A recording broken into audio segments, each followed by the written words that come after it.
Welcome to Conversations Catapults, the #1 after show for the #1 D&D podcast. I'm your host, Nathan, and today I'm joined by a crew of corruption cleaners. Say hello, corruption cleaners. Hello, my name is Ben. I was just hired as a new janitor. I don't know what this whole corruption thing is that I'm supposed to be cleaning up, but oh my god, this looks disgusting.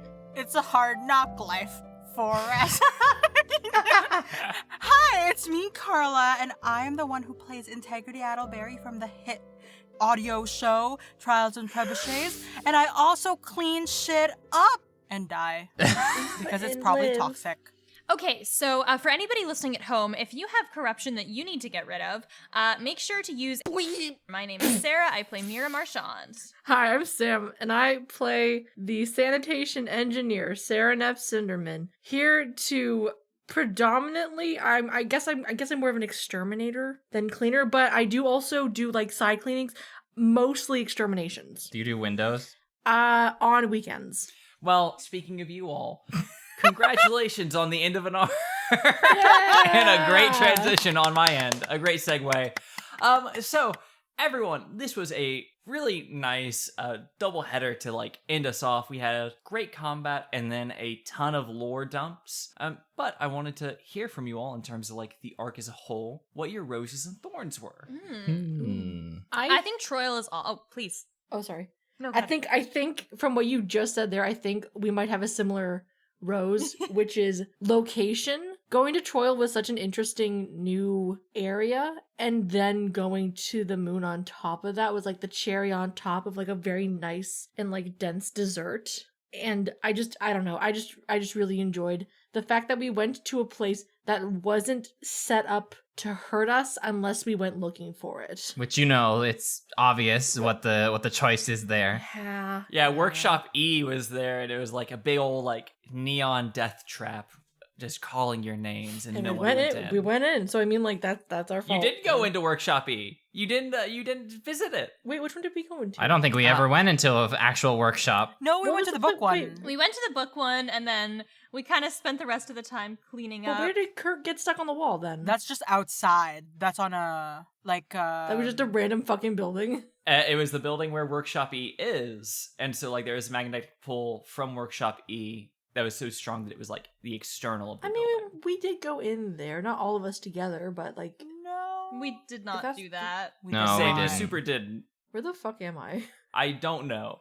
Other roses and thorns, though. We heard about location. Like, I would love to hear a little bit more on that. Yeah, I think Troil was a very cool setting. I enjoy Crow stuff in general. I think the relationship between Crow and his company and the Giants who have been here for a long time, and how the town seems to have evolved around that with the living glass, with everything being centered around this catacomb, but still giving it a wide berth. I think it was really fun to let our characters explore an unfamiliar setting, because I think that it had been a little while since we'd gotten to see one, because when would have been the last time we got to see a really unfamiliar setting? That might have even been Shake and Break, if I'm thinking about it. Nebulosis, yeah. Yeah, Nebulosis. Yeah. Because other than that, it was all either school stuff or a return to the plane of Isithil, where I think we're well saturated on at this point. And so getting to see an entirely new setting was super, super cool. Loved it. Great combats. I just want to give a special shout out to how awesome the fights have been throughout the entire arc. I've loved them.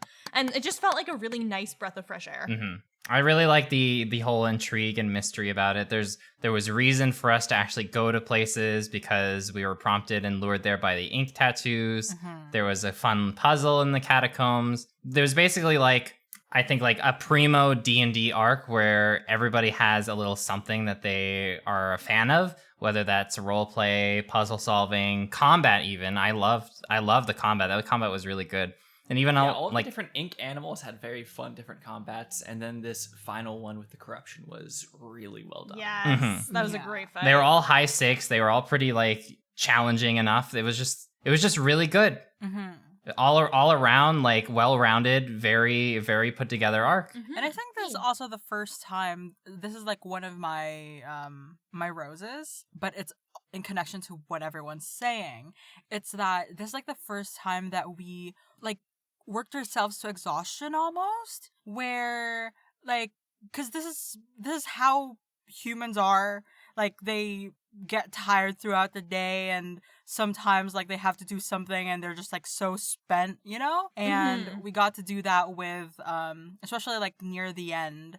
And that was quite fun. I really like Yeah, you're having a ton of fights. Yeah, one right after the other without having the opportunity to like actually get a super long rest. I thought was a great way of like increasing the difficulty without making. Because then we have to be a lot more strategic in what combat resources we use. I can't just go burn all my bardic inspirations in one fight if there's going to be more to come. You can't just spam Psychic Lance over and over again if you know that you're going to need to use it more, you know? It's true. It's true. As far as Thorns, and this isn't a huge one, I really did enjoy the arc altogether, but I did feel like there was a little bit of disconnect between the beginning half and the latter half of the arc in terms of it felt like we had opened up all of these interesting plot hooks with the tattoo stuff, with the workshops, and then it felt like as soon as we went into the catacombs, those kind of fell by the wayside and sort of went unexplored, unresolved, and that's not a huge deal because I think that the giant stuff and the things we did get to explore were really cool, but I think that left it feeling a little bit disjointed at parts. Yeah, I feel that. I had feelings about that as well. Like I was really interested to see going to the actual workshop and like actually getting to do some of our projects at the start. Like we came there to do. Like I would have liked to have dabbled a little bit in them, just to see how those would be like. But then once the tattoo sort of happened that night, then the priorities sort of changed and we never really got to go and do that. And then as Sarah said, once we got to the catacombs, we had we were back on track doing this one singular task. So I would have liked to have seen a little bit of the projects that we came there to do. Maybe there could have been some extra tidbits there that we may have missed, but I don't hate the fact that we missed that. It's just it just feels like kind of a bummer, you know? I'm hoping that, the fact that Crow has access to all of our correspondences, clearly knows some stuff, means we might get some interesting resolutions as we inevitably get that conversation with Crow. Mm-hmm. I cannot wait. Crow had definitely one of my favorite NPCs, and I just love that he's doing a little bit of Big Brother on y'all. That's very good. I'm gonna be honest, Integrity had no fucking clue what she was gonna do. Like, there was just so many choices. She likes that she didn't have to choose between all of the choices. Do all of them. Yeah, fair enough. Only one body, you know? If only she could have multiple ones. If only there was a When Luke spell. listens to this, that's going to become a plot hook, down the line during the third year. It's going to be multiple Integrity Idleberries. Oh no. It's like a magic mirror that you can step through, and then when you come out, it's like two of you come out. It's like, shit. Tell me, what other thorns? I think I'm kind of in the same boat with Ben, that I am upset that I didn't get to bond with the Greys more. What do you think that would have looked like? Well, I feel like it could have just been I don't know, magical. I think it would have been fun if at some point Sereneth got to after spending enough time with the Greys and taking care of them, that Great could have been okay, you have to take the cart and do a delivery or something like that, or you're gonna come with me and do a delivery kind of thing, and just hang out with them out in the world without them being in cages and stuff, and bonded, and then the next time someone tries to fight us, they just appear out of nowhere and destroy everything. That would be sick. I do like the idea of the boring internship AU, where there is no ink tattoo stuff going on and you all just do your jobs in Troil. I would be excited to see what that looks like. That would have been fun. Yeah.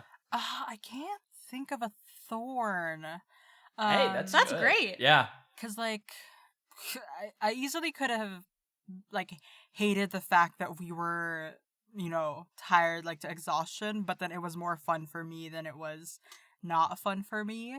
So, I mean, maybe Integrity almost dying is a fucking thorn, but I think that's just me being butthurt rather than the arc itself. And guess what? You're still alive to be butthurt about the fact that you almost died. So that's the important part. It's times. true. Yeah, you can't really complain when you're dead. Yeah. How What is dare. it? Winsler and Integrity were both on death's door there for quite a bit. Difference is Winslow didn't have to make any death saving throws. Well, he did in an True. earlier fight, though. Mhm. True. Failed 2 of them. This is not the closest that he's been to death, however. Yeah, meanwhile, Integrity is one roll away from dying. Yeah. This roll will literally decide your fate. That That was so terrifying. stressful. I loved it. No joke. After we recorded that, Luke was like, "Did you lie about the number?" And I was like, "Absolutely not." I actually got a 17. Yeah, to be fair, a 10 is not really a hard number to beat. Oh no, it's definitely weighted in your to your advantage. However, With Unless I've also seen tons of people die because Yeah. they rolled too low. you roll a 1 and then you're done. We're lucky it hasn't happened in this campaign, but like we've lost some characters in previous adventures. So It's a rough go. I'm responsible It for at is. least one of those deaths.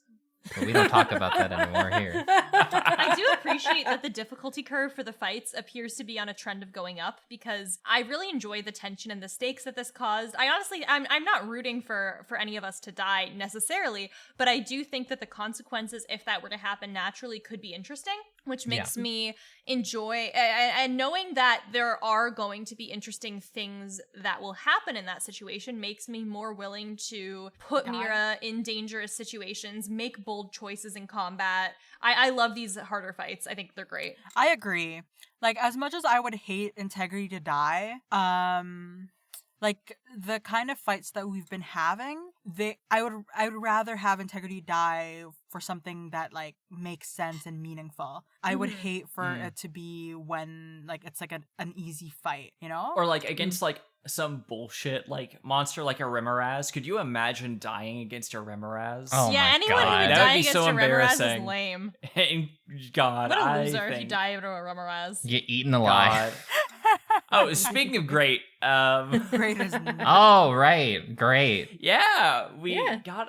Not only did we have a fun combat, we also had a huge ass lore dump, and I wanted to see if like there was anything from 184 that really caught y'all's eyes or ears, rather, in terms of like either things that you thought were just neat or things that you think are going to be important later, like different seeds that Luke has been like leaving behind. Crow realizes that storm giants exist and then goes to fucking build some sort of like weird industrial empire on the islands that Great has now been put on. oh my gosh. He's gonna try and make it like a settlement in each of the giants' like territories as they are reborn to make it like an empire. Yeah, that tracks. Ugh. Not that I think that this will be relevant like to our storyline, like to the orbs in general, but the thought of these two forgotten giant groups, like the hill giants and the storm giants, sort of being an omen for good and bad, like Times. years. Bad times and good Eras. times ahead. I thought that was really neat. That like gives I like that. that like gave me shivers, honestly, because that's pretty because we already know that shit's like going on, you know, and things are not gonna work out well for the next couple of years, but to have that, it's sort of, I don't know, I enjoy that very much. Yeah. And things haven't been going well according to the fact that hill giants haven't been around for fucking forever. Yep. I really liked, like, I think I talked about this after we recorded too. I'm a sucker for like atmosphere and ambiance. Yeah. And so when it came to like hearing the song of the giants, which we find out later are like they are these horns playing this song, and it's kind of interesting how like they kind of like guided us out by like we kind of like followed it to like till it got louder and louder, and then we found our way out of there, and just like the visual of all these different horns like kind of like on all of these walls, like I fell in love with that visual so quickly, and I'm so happy. I'm just so happy Yeah, with this that. is me putting out a call to any fan artists. I want to see the Horn Wall. Please show us the Hell Horn yeah. Wall.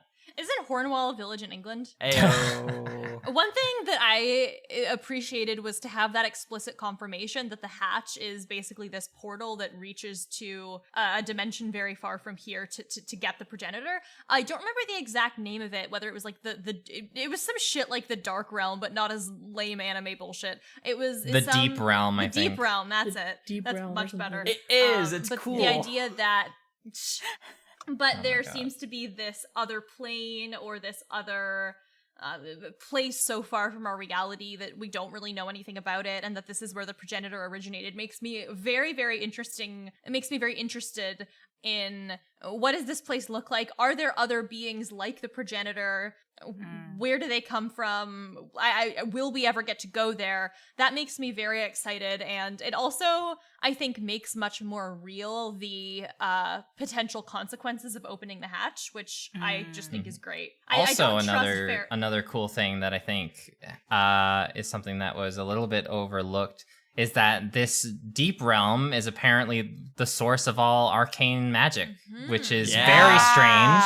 That's wild. So it makes me wonder if before, like, the residents of Ib knew about this deep realm, was divine magics the pure form of magic before? And then when the deep realm was sort of, like, found and introduced, that's how arcane magic sort of, like, started and evolved? And now it's just, like, a thing? It's kind of interesting because, like, the kind of idea of, because, like, when everything was whole, Mayfide was sort of the only goddess, and, like, the idea, like, that divine power was the only magic, kind of also shows what the deep realm has done by being connected to Ib.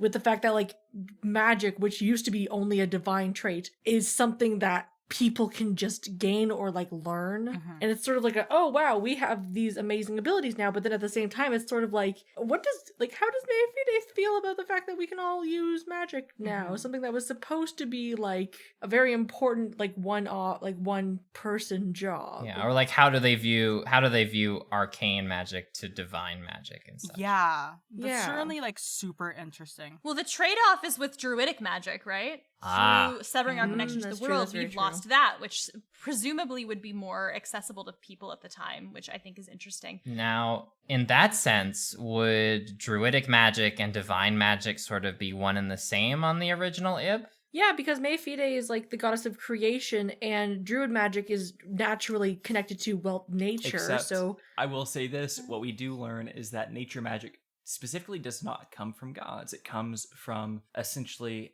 what I believe the term that Luke used was a figment. Yes, that is tied to a plane. Say that. yeah. Interesting. Yep, it is. And another thing that I wanted to ask is, like, we did get all of this Mayfide or Seychul lore. Hey, how do you all feel about that deity currently? Well, she spoke to Mira, which is very interesting because I think that is the most direct contact with a god we have had thus far. I'm very curious about the other, because we understand what the Shioran's interpretation of Mayfide was. I wonder how much of that is an objective representation of what she wanted and what she was like versus how the giants perceived her, because, you know, she speaks to Mira as this very kind, maternal figure, this very comforting presence. We also know that this is a goddess that, like, demanded sacrifice regularly and shit like that. How much of that is, you know, is that largely something originating from this is what Mayfide wants? Was that a later invention that more came with the arrival of the progenitor? Or was it more that the threat of sacrifice was used by the Shioran monarchy more as an apparatus of state terror than anything else? I don't know. But it's at odds with what we've heard of her, and that interests me. Yeah, regardless of what like her nature might be towards us, I'm still very wary and distrustful because so far trusting godlike entities has not really like tilted the scales in our favor, so to speak. No. I mean, we trusted Isithil and everything. Trusted is a bit of a at the more like we were at their mercy. What the heck is it called? Yeah, Yeah, I think That's a true. big running theme throughout this show has always been a healthy distrust for those with a great deal of power. Mortal or unmortal. I mean, it's important. Yeah. You can't just be, like, begging for, like, powerful people for power, you know? I know. Could you imagine, like, contacting something powerful and being like, "Hey, I need a little bit of your power." Give me a little bit, please. Gee, I don't think any of us could relate to that. Could not be me. Oh, I just realized that if Integrity had died in the little fight that y'all had in 183, it would have been very similar to all of the other warlock deaths dying at the hands of, like, something related to their creator. True. Or their patron, rather. The prophecy would have fulfilled itself. It would have been God. Keepsy would have gone nuts for that, huh? No. Maybe This it was. is- Maybe that successful death save was through Keepsy's intervention. There we go. I mean, honestly, if I failed like that last one, if I didn't get a 17, I would have been like, I'm feeling really lucky right now, and I bet it's Keepsy like vouching for me. Oh, that's great. I forgot that you had lucky. I wanted to also go ahead and move on to, like, we've talked about what you all have been through and all of that, but I also wanted to talk to you. We've returned to school, and it's the beginning of your second year. What plans do your students have currently for their second year? Mira is going to crush Bailey into the dust at the next elections for the event planning committee. She's going to campaign so fucking hard. She's going to metaphorically grab him by the throat and toss him into the ocean and claim a sweeping victory as president of the event planning committee. And also check in on her girlfriend, I guess. Another one bites the dust. I think what Serenep is going to be doing, number one, I guess checking to see, if Philip's alive, and when she inevitably finds out that he 100% died or something, she's going to then move on to, working on the plan, saving Angelica. Same here. Unless Angelica is just fine now. Maybe. Sure. Like, That'd be just wild. fine. I have a random question for you, Sam, pertaining to Serenep, which is that it seems like the crown, Serenep's family is of, I think, higher standing than Philip. She was directly engaged to the prince. I feel like breaking off an engagement is probably a bigger crime than a challenge. If Philip were imprisoned and they offered, like, okay, well, you turn yourself in and we will let him go, do you think that Serenep would agree to that? I'm asking for no narrative reason. I just like the drama. I would say in the end, yes. She would spend some time trying to make up a plan of some sorts, but in the end, she would go. Delicious. Delicious. he's not worth it. He's not worth it, Serenep. You can do better. Okay, here's the thing. Me, Sam. Oh, I know After you know. watching the development of the character, understand that. Serenep is so... I think the big thing is that Serenep is very much blinded by the fact that Philip was, like, one of the first people in her life to, like, show that she could be more. Philip is an extremely supporting character for Serenep's backstory, and I don't think Serenep would just be willing to throw Philip away like that. Just Absolutely get with not. Angelica. Oh my god. Also, Dude, yes, though. the second that... like, the Angelica supportive. amount of times that people have... The amount of times that I have seen people like talk about the other ships, and me looking at that and thinking to myself, why did I make her love interest just a plain dude? Just some person, just some guy. I panicked so much when creating Serenep of like, I don't want to go too crazy for my first character, because you guys here, Sans Nathan, have seen the kind of characters I have created before, and they're usually a lot more flavorful than what I've created Serenep. I've seen Darcy. All right, I've seen all the Darcy permutations. Like, don't get me wrong, I know. And I'm just like, oh man, the next character I create, if like something happens and Serenep passes away, I'm going all in. If she lives throughout this entire thing, I hope she has a happy ending. And then the next campaign we start, I'm going all in. Like, integrity, or fuck, Carla. God damn it. I am. Carla, what is integrity gonna get up to? Okay. She wants to be the coolest girl. Jesus Of Christ. She's going to, like, obviously won over Joan already, so she's going Yep. to assert dominance to everyone. She is also going to continue her tasks as like the warlock trainer, like what's the word for it? Like what Keepsy was. The Keeper of the list of The- warlocks? yeah, the keeper of the list of warlocks. I already have my plans for that. Ooh. Oh. There's like some orb stuff that Integrity is sort of debating. What did you say?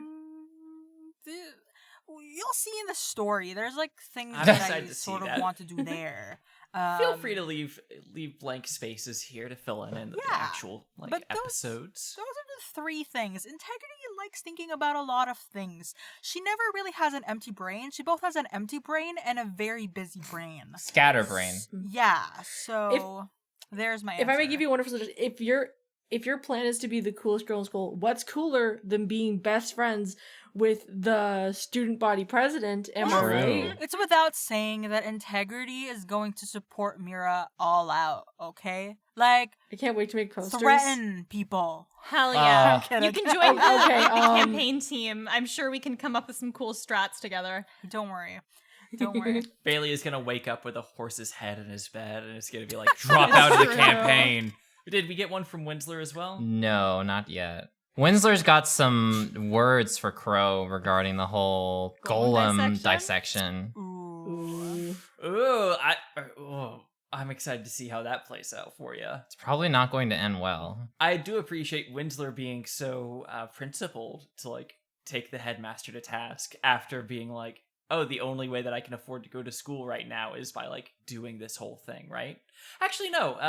Fuck it. We have Adeline It's paying true. your way through school. Yeah. Doesn't Yeah, have to you rely got- on Crow anymore. He can tell Crow to fuck off. I mean, Yo. justice knows no Or laws, all right? Algrim, you mean. Yeah. I'll go. God damn, that's a hard line. Also, he's got some extra studying to do on the side and involving the whole like magic sources with the poles and, you know, the one that's centered at Wildcliff. Also checking in on how the druid book is doing, because that's going to be like a new wellspring of druidic Yeah. magic at some point. I want to know what your guesses are of like how you did in like the first year exams. Oh yeah, exams. Like, do you Fuck. think you did well? Do you think you were gonna get kicked out? Like, what's the feeling there? 76%.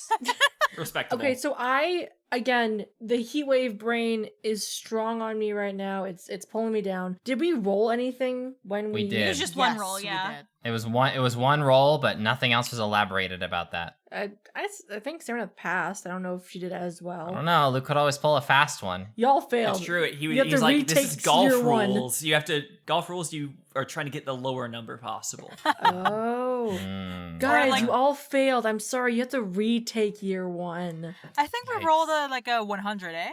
Like a D. Yeah, I think so. I think That so. was Yeah. so long ago now. Yeah. Now, speaking of, though, first years, tell me, like, both, are your characters interested and are you as players interested in, like, getting to know the first year class or, like, trying to mentor them at all? I'm interested in seeing what the first years are going to be like. Winsler's probably not that interested. Damn. Mira is interested in the first years primarily because she's going to be campaigning for event planning and she wants to More recruit votes. as many new people as possible to get votes. So I think that both in the interest of becoming a good event planning committee member and campaigning, she's going to be probably speaking to and trying to befriend a lot of first years. Oh, yeah, you're gonna have to get Cormid on your side. I like- really hope Cormid is here. Yog Yeah, assuming hopefully is he's already going to here. vote. I'm kind of interested in seeing because like I think it's like every year there's like the 4 advanced students that come in. I am kind of curious to see who the next 4 Ooh, are. Like, true. is it like people from a family that Saraneth would know? Is it Prince Fred coming in? Oh, no, my God. That would be Okay, amazing. you can't say that. You Oh, can't put that into the no. atmosphere while Children. Luke is listening to Siblings. this. Prince Fred comes in as a student purely for personal reasons. What That's if gonna your- be scary. What if your parents adopted a new child? That'd be so funny. I imagine they would. I can't imagine them adopting a new child because like they want to like. I 100% imagine there are people who are like the bloodline or some weird The shit like draconic that. bloodline. The They had a With the snare, magic. like, hidden away. They had that I'm kind of thinking that, or maybe they like bring like one of her many like cousins into the group to be like, hey, like we're gonna now raise one of these other noble kids to be a higher noble as our new ward, and you're gonna take over all the stuff that Saraneth was supposed to do before they disappeared. Dang. That's brutal. I'm excited to see that, though. And finally, I have one last question for all of you regarding your characters and this new journey that they're about to embark on in their second year, which is like, hey, how are you feeling in regards to Artis leaving? Is there anything that they need to do with Artis before they let him go? We do have a week between us arriving back at Wildcliff, which we've just done in classes. So we were thinking this might be a good time to go to Artis's, help clean his place up, say our goodbyes to him. I think that this is a great opportunity to do that. I think Mira is worried about Artis going out into this world, especially because he, needs a good pacemaker occasionally to sustain himself. But literally every time he is out of our sights, that man is going to get attacked or kidnapped or something like that. I mean, he was out of our sight before we met him, so I think he'll be fine. Yeah, and that's very his true. life sucked too. Damn. It was bad. But I think Mira does understand that this is what he wants and that this is what's best for him. So it is sad to say goodbye, at least for now, until he gets back, whenever that may be, or until he dies. But it's necessary, and it is what it is. I want all of us Any to of have you a good gonna hug. move into his old place? Would he let us? I don't think so. We think we could put Angelica there, Oh my. so she's Oh not my in our God. fucking bathroom. Hear me out. Two of us in the entire group, will also include Angelica in this, need a place to stay over the summer break or in the next winter break. True. We need a permanent residence. And, if Artis isn't selling the place, if we house sit it, then I can probably get myself and Angelica in there. Yeah, we could just look after the place. The Yeah. stuffy cottage with all the terrible wicker furniture. It would be so funny if he sold it to Mirandine. Yeah, he's selling like furniture and stuff though, so like we can like organize. Oh yeah, it we better. could decorate it ourselves. Yeah, I mean, we have all this. You all have money.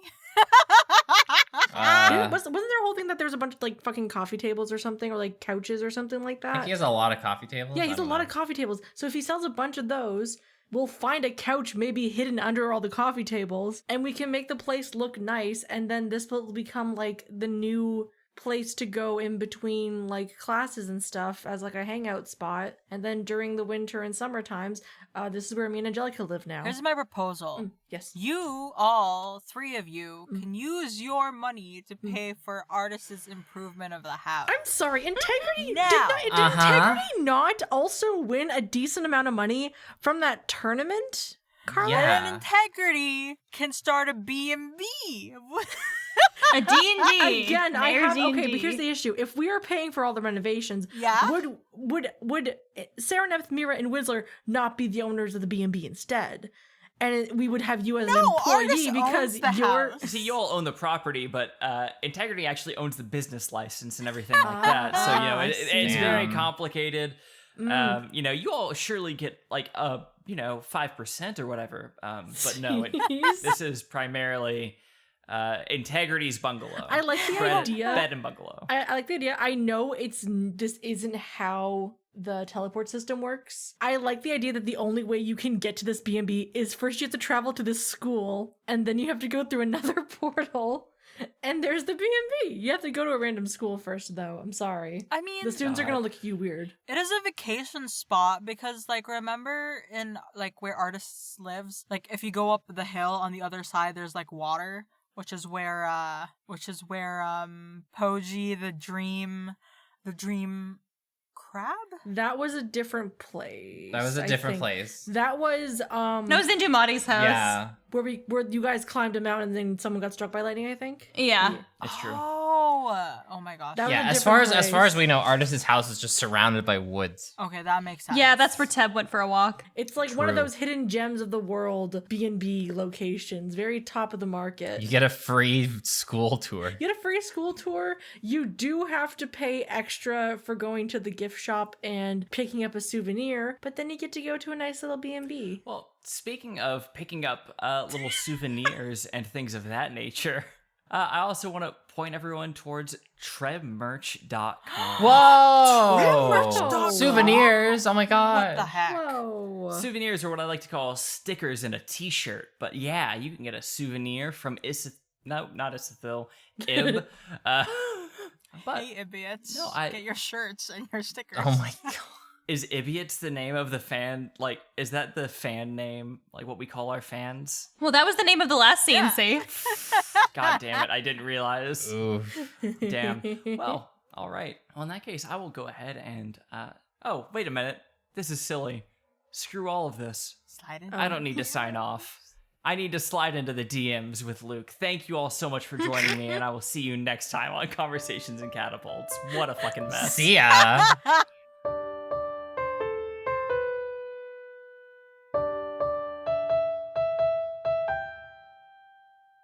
Welcome back to Sliding into the DMs. I'm your host, Nathan, and I'm joined by the cosplaying Qwaddle, Luke. Oh, welcome! This is my Qwaddle voice. That's how a Qwaddle spelled the way that Sarah originally thought it was spelled. That's what they sound like. How did Sarah spell It was Qwaddle? Qwaddle. Oh my god! I think. Why, hello, I'm a little Qwaddle. I'm Qwaddling around.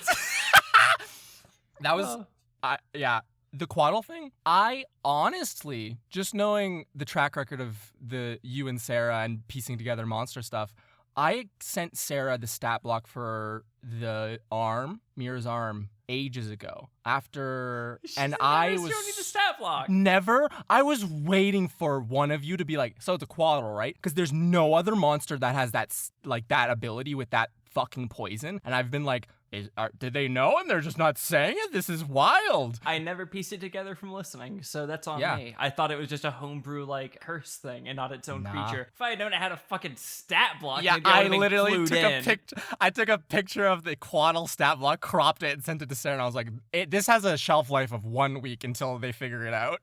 Fuck me. Listen. I can't detective shit without the evidence. Yeah, I just think that I like Qwaddles and their place in specifically Dungeons and Dragons, which is as like a divine servant or just being. And I think that they fit really well with the ancient nature of the Mea Fide. And then of course with the serpent stuff and the general, So many flavoring fun of snakes. Shiora. Yeah, amazing snakes. Amazing snakes. Speaking amazing snakes and amazing steaks as we finish out this arc. Yeah.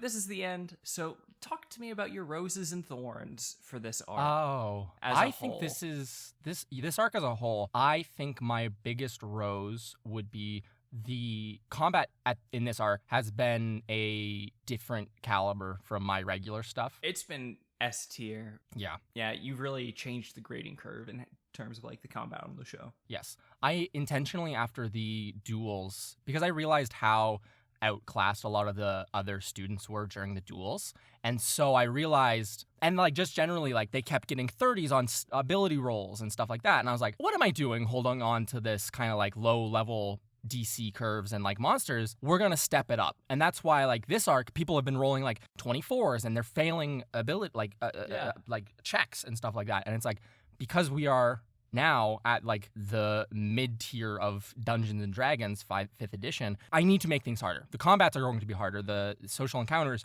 are going to be a bit more difficult, and the puzzles and problems you face are not just going to be oh, you got a 12, it's easy. Sure, those might pop up, but I do not want that to be the norm going forwards. Yeah. This last combat was, I think, a very good, just really well-oiled machine. Mm-hmm. Perfectly balanced with the resistances made that a really perfect fight, and I really enjoyed how you used that buff to almost the whole group. Yes. In order to throw a much higher challenge at them. Mm-hmm. Because that is their biggest Absolutely. weakness, is that they're all squishy mages, essentially. Yep, yeah. We can joke around all day that Sereneth is the tank, but she is just a big bag of hit points that has a very low armor class. So that's the truth of the matter. And that can only get you so far, especially in this kind of fight. I really liked this fight. I feel like it's the best balance I've ever had in just an all-out fight. Everyone was either going unconscious or very low by the end of it. And there was such a worry, Nathan, because let me tell you. So when the Hulk, if you want to follow along and look at the stat blocks at home, this is no surprise to anyone. This is the Starspawn Hulk from Tome of Foes or Monsters of the Multiverse. Yeah. And so it was the Hulk and Seer, and it's a great combo. And so this Hulk, I added a little Which mechanic. looks really cool, by the way. I If like you look them up being. those I pictures- know. I like them being grubs better. I've in my world, they're all weird little grub creatures. Because I don't want to live in this the existence where I have to look at that stupid ass star spawn. They're so cool and look so dumb.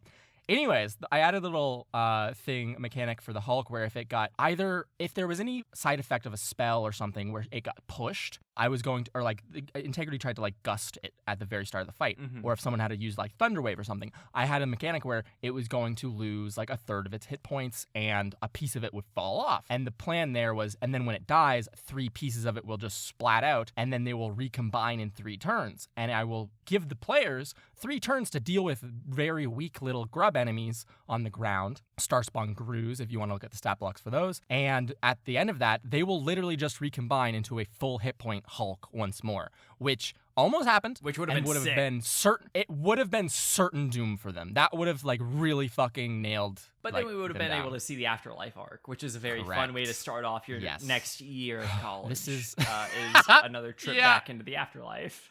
This was so close. I truly did not want to pull punches, and I hope came across in that the final saving throw Integrity made, or death save, was genuinely a life or death kind of saving throw. That was And so I don't think we've had that in the show. It was so amazing. I looked down at the initiative. I was like, oh fuck, she could really die right now, which I was kind of prepped for the entire time. You Her did more give her so than resistance, everyone. Of course, like she course. is at a bigger risk. Yeah. But I'm glad she made it out. Anyways, And that also was, it was- all of that. Another great fight. Also, I want to say one last thing of the psychic resistance, which just like nips Yes. a lot of Mira's Oh, attacks in the butt. Yes. She's been complaining about it ever since that fight. She was like, not really complaining. She was like, I need to have other damage. Yes. Because the only other damage spell that I have is Thunder Wave, which is fucking Yep. useless. With And people around. Yeah. I loved that Mira relied so heavily on psychic damage, and then knowing that this is like the enemy waiting at the end of this tunnel for them, I was like, oh, I can't wait. Especially when she immediately psychic lanced the fucking disciple, and I was like, try that move next time too. God. Why don't you, right? I would love that. Just perfect. But that's my rose, is the combat from this arc is outstanding. My thorn,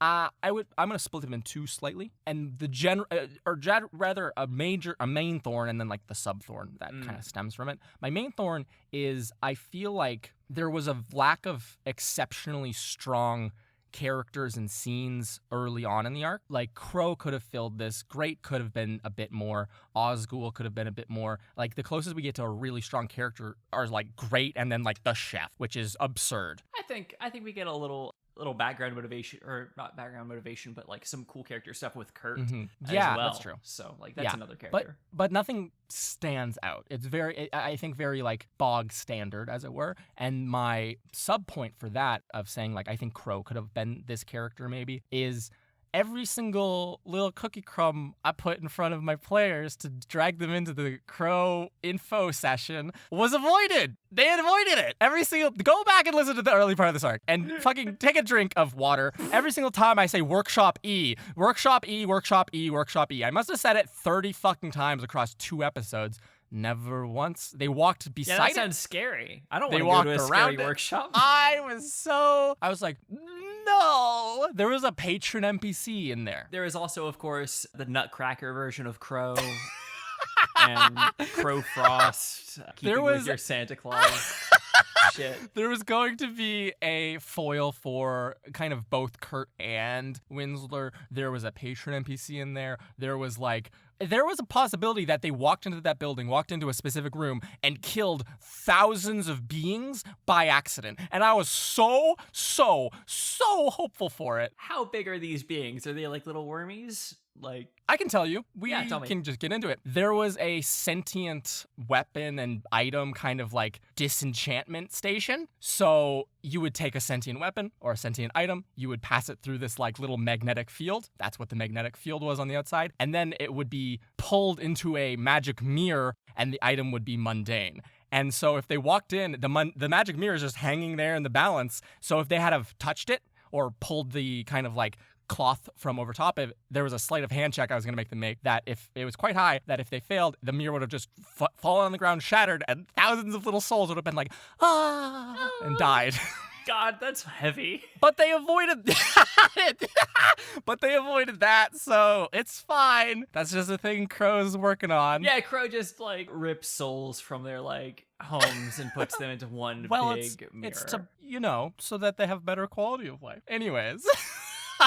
But that's my like major rose, is that we didn't delve into that aspect of Crow Mercantile. It was very surface major level. thorn, rather. Oh yes, sorry, my major thorn is that we didn't really dig into like the bastard facet of Crow. Yeah, he still is like, just from the stuff that we have on screen, still a pretty Mhm. chill guy. He is Yeah. at worst morally gray at this point. Not quite. I'm sure there's evil stuff going on that we've seen, right? Him being like, yeah, Kurt, they'll totally show up, and then just like sitting there reading through their fucking text logs. 10 out of 10. That's what a good person does, right? Listen, if you're not reading through teens' texts as the headmaster of a school, what are you doing, you know? That's true. God. But I also wanted to talk about, like, we talked early on, you know, this goes back to your thorn being kind of like these limited character interactions. And I remember our early C&C that we did back at the very beginning of this arc. Yes. We talked about how, like, you had essentially like little snapshots of scenes just like ready to go for characters. How do you think that played out in this? Like, because I feel, you know, if there's a disconnect between the plan and the execution, I want to be able to help like work that out. So the thing is, I think it's a good framework for things, but I think that I need to, what's the way to say this? I need to know, or I need to understand rather, what a likely interaction would be, right? So it's fine if I prep like 8 NPCs. If the characters don't talk to them because there's no need to talk to them, then that's the thing, that's the issue, that's the crux of it, right? And so meaningfully prompting the players, whether they know it or not, to engage with these characters and have this like little button side scene, side quest moment, and almost like fully interact with a character, that's like the little piece that was missing here, right? There was too much of a sandbox, I think, with Troil, where there was no direction from me purposefully other than fix the ink, guys. Go get the ink creatures, right? And so that allowed them to focus on the ink creatures as opposed to anything else. There's one character who I firmly can just tell, because I want him to be back, is going to come back, also because he has a thing that is very relevant to one of our wonderful students. So there's one character that will be back, and I think I'm going to use that as a way to move forward the dark side of Crow Mercantile kind of information drip. But we'll see how that plays out in the next arc. Which character that is? Yeah. Is it, well, is there's it only Osgoul? That would be interesting. Osgoul's Or the chef? The chef. Yeah, the chef is going to show up at Wycliffe. He got hired. Yeah, we couldn't afford the food making jelly anymore. So you got me. I do pancakes, and that's it. I got pancakes in my fucking primordial soup. Yep. God, that's such a good name for a soup, though. Osgoul's very interesting, though. Like, he's like Crow's little... because at Wildcliff, we see him interact with Mr. Horse Wrangler, and... Why don't I not remember? Kenneth? Kenneth! Hey, there it is. Oh my Jesus goodness. Christ. The 26-year-old Kenneth.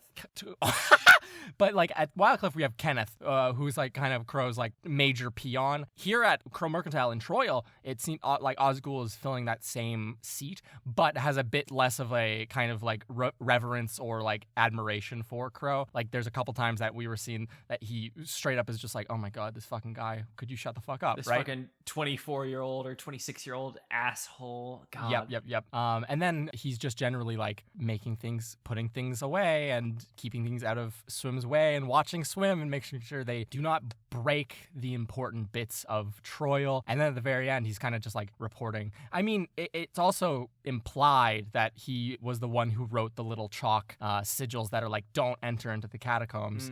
So he's like very much managing all aspects of Troil and the where people can and cannot go. He's a mover and a shaker. He's a mover and a shaker, and he disappears into shadows, which is neat. That is very cool. I'm excited for the first years to come in next year, and for one of them to be Qwaddling.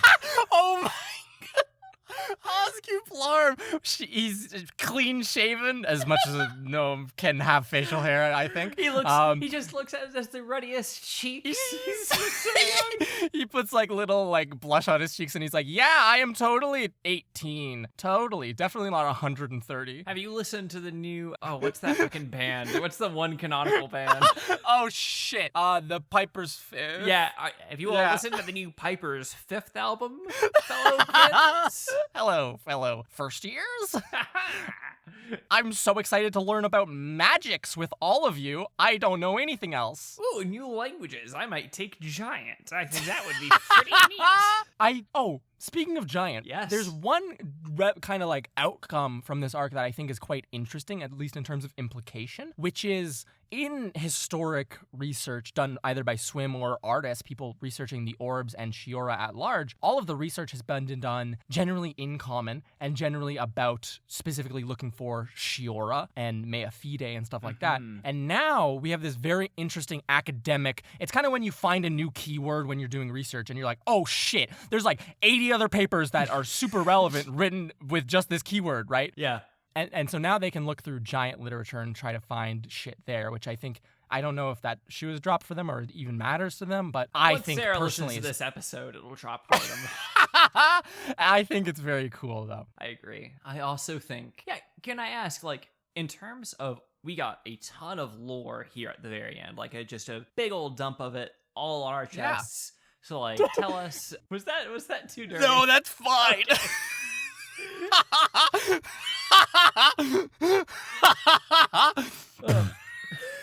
We're only like 22 minutes in. This is amazing. Yeah. But I was curious in terms of like the development of the lore, like how long you have had this on deck, or if it was just like, all right, I'm doing giants in Troil. Let me do like a lot of giant lore, and cool, I'm gonna go all out on giant lore. Actually, yeah. So I can walk you through this. I have the Shiora timeline. The course of events has been sitting in my head since Shake and Break, right? That's when I fully fleshed out what I envisioned happening, the entire course of events. That's also why at that time I felt confident with Mira's arm kind of like coming up to the forefront, right? And then immediately after that, like in Shake and Break, we get like even in Food for Thought, they find Nesca's abode. And then they get like Mira's having dreams from Nessa that's like, yo, come fucking visit me, asshole. And then Mira's arm comes online after going out to the multiverse and space in general. And then at that point, I had the idea or the entire notion of what I wanted to happen in the timeline of Shiora. Like, why did the progenitor show up? What was going on with the clergy? How did Terrasses interact with all this? What is the orb and what is the general purpose of the orbs? And like, what were they used for? Who is this goddess, right? And I figured that stuff out then. And like the course of events that led to the fall of Shiora, kind of like the state of the world as we found it at the start of the show. And then I sat on that for a very long time. Some of it got dripped out of me during Faint of Heart through Nesca and through other things.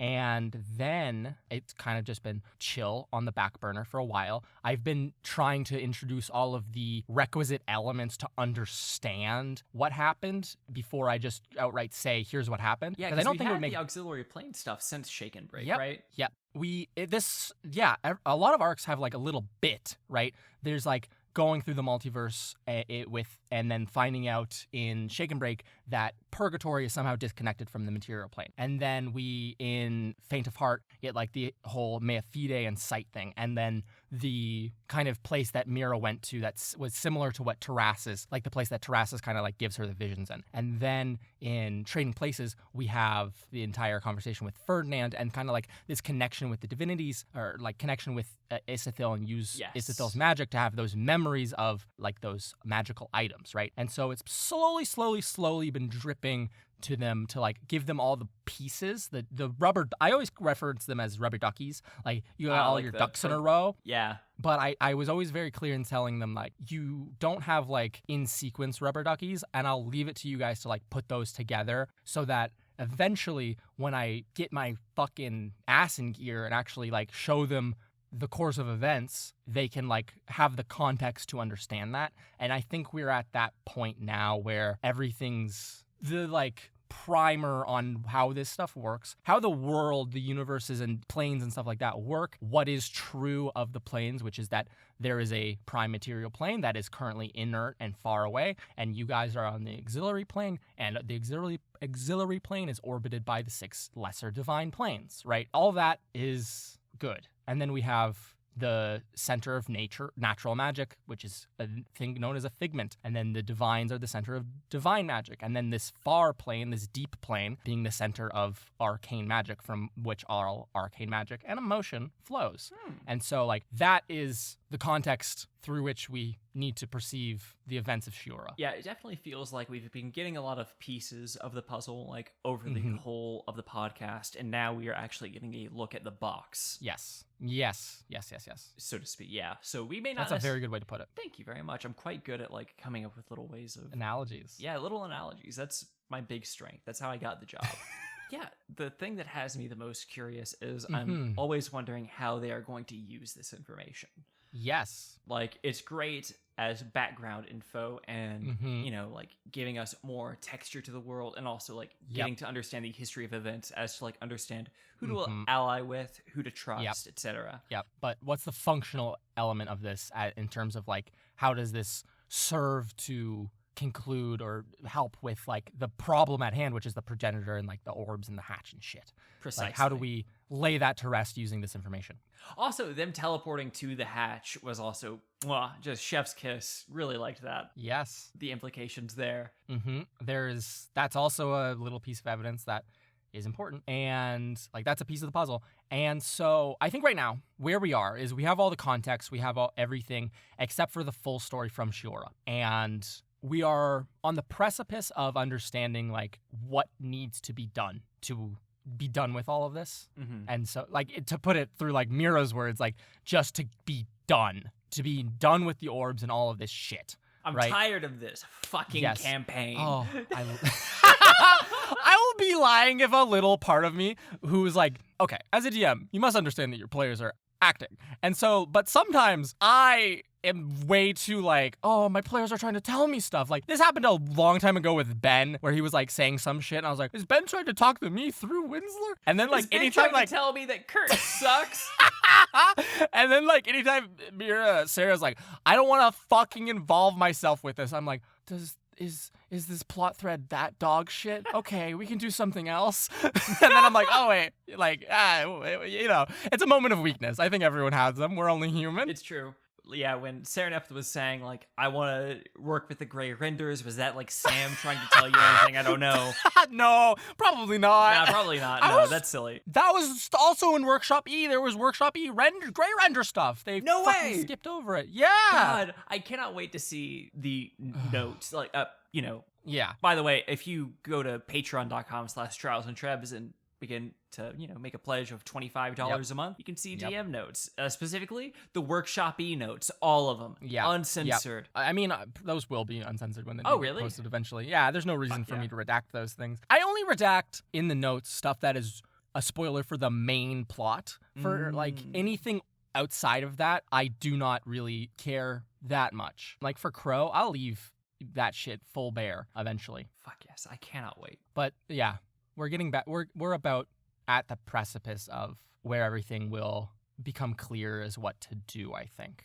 I mean, the disciple full ass just asked them, like, hey, go to these divine flames and steal their magic back, which I think is a hilarious kind of, like, this, I think, shows what the disciple thought of the corruption in that far room. And, like, now they're like, oh, you guys can do anything. You were sent here to save the day. So please go right ahead. You're not children.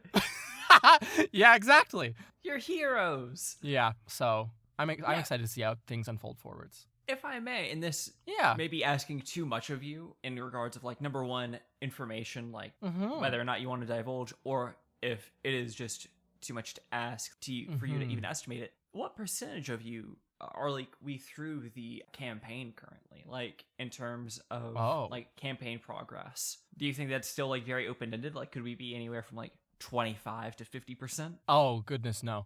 We are 60 to 70. Oh really? Yeah. Wow, I was thinking about this in the shower. I think the campaign might end. And I'm going to eat my words when it absolutely doesn't end at this point. I was thinking, like, I don't know if this campaign will make it to 300, right? Like, I think we're going to end in somewhere like the 250s, 270s. That is not going to happen. Like, now that you put that out there. It's not going to happen. There's no way. That's we're like gonna have one arc. We're gonna meet an NPC with a funny voice, and that's gonna be an episode. You have to understand. That's how D&D works. Oh goodness, yeah, that's like one arc away actually. So I'm gonna take that one back. Oh yeah, what is the next arc? I've already heard from Sarah what it is, but I want you to tease the audience. I'm split. Ooh. I know what the next arc will be, but I don't know if we need a little breathing room between this and that. The next arc will definitely be second year shenanigans and stuff related to perchance the event planning committee. Insert like the West Wing theme song here.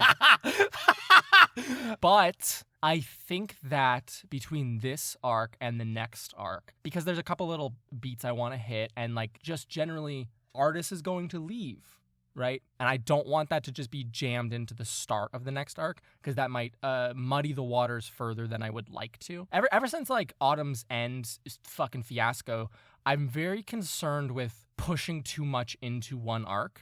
And so I don't think it's smart to try to be like, yeah, everyone leveled up and is dealing with after the moon things and Artis is leaving, and then immediately transition into like your second years and all this bullshit, right? So I think we might have a little transitory arc. That's nice. That's always good to have like a breather arc, especially after Troil was very eventful. Yes.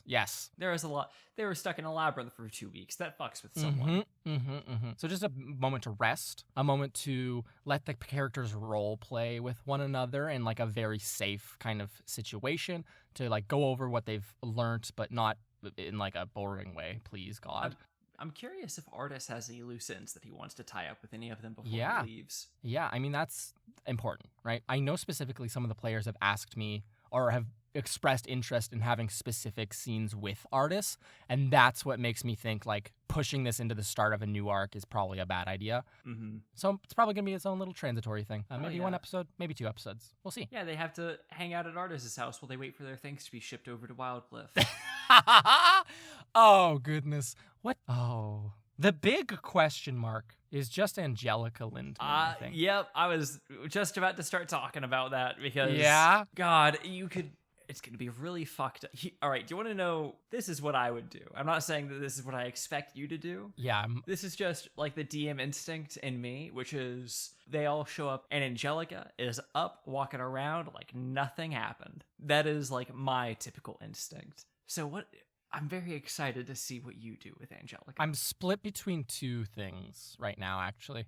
It would be devious. I might make the players roll for it. Oh, that is... Which is traditionally how I would do these things. That's so fucked up. Yeah. I'm going to be real. Neither one's good for her. Wait. All of them are just great for me. Let's be clear here. Angelica Lindman is not going to ever have a happy ending, right? Like, no. This is a tragic character. We don't listen to the podcast if you're expecting good things for Angelica. Yeah, that is the biggest. Yeah, I'm excited to see how that turns out. And so everything about just like going back to Wildcliff, second year, paying off all those little hooks that we left that I was like, specifically, these are for spring, actually. These are not for Autumn's End.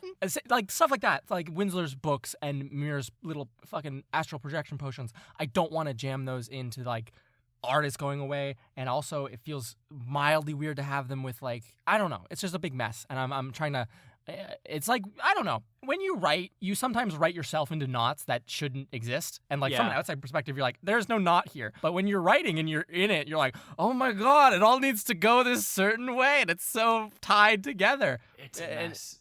Yeah, taking a step back is often smart. And so I think taking a little transitory arc is the smartest way to approach that. It also helps you as an author to like prioritize these different things that you have going on, like figuring out like, all right, what are the important things that I do want to focus on immediately, and what are the things that can wait. There's 3 things that I can think of that are going to be key. There's just 3 things that are woven together in the next arc, like real arc, that I'm excited to engage with. I'm excited to find out what they are. Can we play Hangman to determine what each one is? One is the event planning committee, one is next to the event planning committee, and one is related to the general political state of the students on Wildcliff's campus. And we're just going to have an entire arc of Mira going around, door knocking, doing her political thing, running a political campaign. I'm so excited to see the anime student council of Wildcliff. Like, there must be like just a whole tier of Patreon NPCs who who are like, oh yeah, we're the student council. And they're like, it's fucking kill a kill up in here with how we act.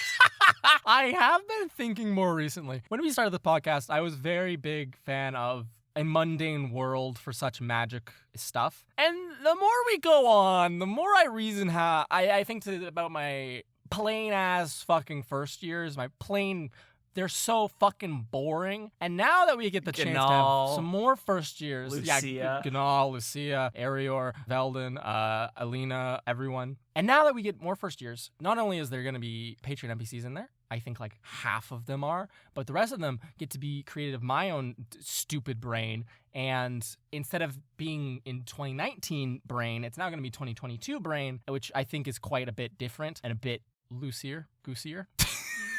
Did you mouth words at first? And Yes, then I was trying to find it. I was trying to really find it. Fucked me up. Oh, Yeah. I'm excited to see the new first years. It's always Yes. God. We're just gonna have one episode. I'm gonna introduce all of them at once, and they're all gonna do their thing and do a little bit, and then they're gonna introduce themselves to Swim. They're gonna go down the line and just be like, "Hi, my name is Pistol Nathan." It's spelled Pistil. They actually do nature magic. It's a whole thing. Oh, I made my second Patreon NPC a druid. Just kidding. You don't get 2 Patreon Nope. NPCs. Banned from entry. Yeah, I'm just generally excited. I can say it here, I guess, as a little prelude. I'm excited for them to be level 10 and have a fun little feat. I gave them all a free feat for being at level 10, which is a thing I stole from you, Nathan. It's a thing I really like about your DMing style. And I would implore anyone else who listens and actually DMs, give your fucking players feats. It's so fun. It's so fun. Like, it gives them a whole nother like way of customizing their character, and it just adds a different level of like depth to them as well. But yeah, absolutely. Regardless, I mean, I have one final point, and we talked about this before recording, and we've talked a lot about giving information to the players in this. And honestly, Nathan, I came away from the recording very pleased with the combat in 183, and then I was very kind of not sold on 184 because I felt myself that I did not give them enough usable information, right? it's Which is, interesting you 'cause even it felt touched like on we that. got a ton of information though. Mhm. Like, it was a big old lore dump. Yeah, but so little of it was like, in retrospect, was like actual usable. It was just, and I think Sarah also expressed this to me, and I agree wholeheartedly with them, is that just having an NPC tell you stuff, not very engaging. My original concept was to use the horns, but I also thought that was too close to in living memory back from Isithil, like trading places. So I was like really like, ugh, what do I do? And I didn't have a solution, which sucks, but Yeah, but I do agree that like I also have realized that I like have a bad habit of introducing or expositing through just a character saying something at the players, which like, God, it is such a blunt like object way of handling things. Like, it definitely gets the job done. yeah. I think the funnest way you could do that is like a little verbal combat, like such as like Nesca essentially like arguing or being very venomous towards Mira in eons ago, but still giving away important information as the conversation goes. I think that's the best way you can do that kind of thing, and that wasn't exactly what we had with the Disciple. And so for that reason, I kind of was like, ugh, not enough info. I still like that the Disciple got lit the fuck up though. I thought that was pretty fun. Oh, I loved that. It was so excellent. Oh. And then I mentioned this in the last CNC. If you went back and listened to 182 with keen ears, you could catch a couple things. One of those things was that the Disciple was like, oh yeah, I loved the original giants, like those stone giants, loved being around them. And then they were like, I never implied that I was actually, that was a very funny bit as an aside, I must say. I was like trying to make it very subtly clear that this is not a giant and they are like, you know. It's a giant fanboy. It's like, oh, yeah. Oh, giants. I love the giants. Oh, you like the giants too? Oh, gnomes used to love the giants. Did you know that? And then when they're like, yeah, sure, okay. Yeah, I like the Disciple. They could have been stronger. Yeah, you know, I'm harsh. It's funny. I definitely think they would have been in the running had the Shepherd of Potentiality thing come in. Like after they were introduced, they would have been a very strong candidate. Definitely. Qwaddles would make a great candidate, you know? They should have asked Mira's arm. The funny thing is, though, there would be way more giants immediately. It'd be like, Yes. wow, yeah. what are all these giants doing here? Oh, goodness. Yeah, but that's my full thoughts on the episodes. Well, thank you so much, Luke. I am excited to see this next, if you decide to do a little transitory arc. Excited to see what that looks like, and I'm also excited to say goodbye to Artis because I hate him and I'm tired of seeing him on the show. Every day that I hear his dumb voice, I think, fuck this little man. I'm glad. No, it's probably going to make a lot of people tear up, myself included, if you make it a big old heartfelt goodbye type of deal. I hope that these episodes, specifically 183, made people cry in fear for integrity. If people cried, Noda is going to do a whole hi Noda, I hope you listen to this. I hope that you recovered from when integrity almost died, and that you stay tuned for the next time she almost dies. It's going to be, we're playing the greatest hits, which is integrity almost dying.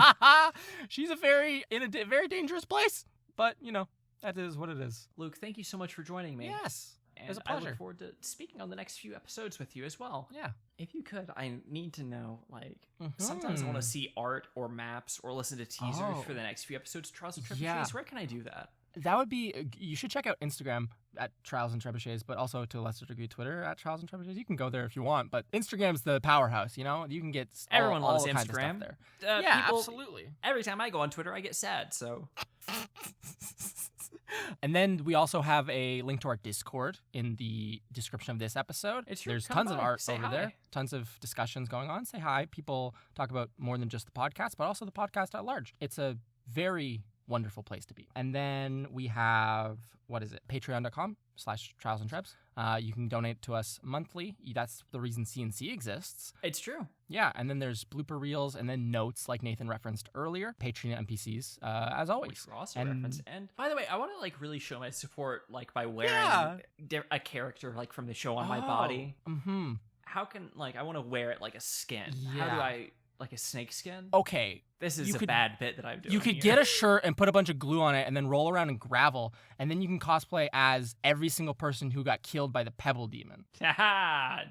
Or you could go to TrevMerch.com and get a t-shirt with Neska on it, a couple stickers, and that would help us out a lot. But the easiest way to help us, that doesn't cost you any money, it just costs you a little bit of time and maybe embarrassment if you're very shy like me, is to go on to our Apple Podcast or whatever podcatcher you use and leave a 5-star review for us. That would be outstanding. That's how the show gets spread to other people. Yeah, our corporate overlords consider anything 4 stars and less to be 0 stars, and 5 stars are the ones that count. So please leave us only 5 stars. They pull us into a room, an office room with no windows, and just scream at us all for 14 hours when we get 4-star reviews or less. So please only 5 stars, because I don't want to get yelled at by corporate. I've just once we get to a 5.0 average, then we get to have bathroom breaks again. And yes.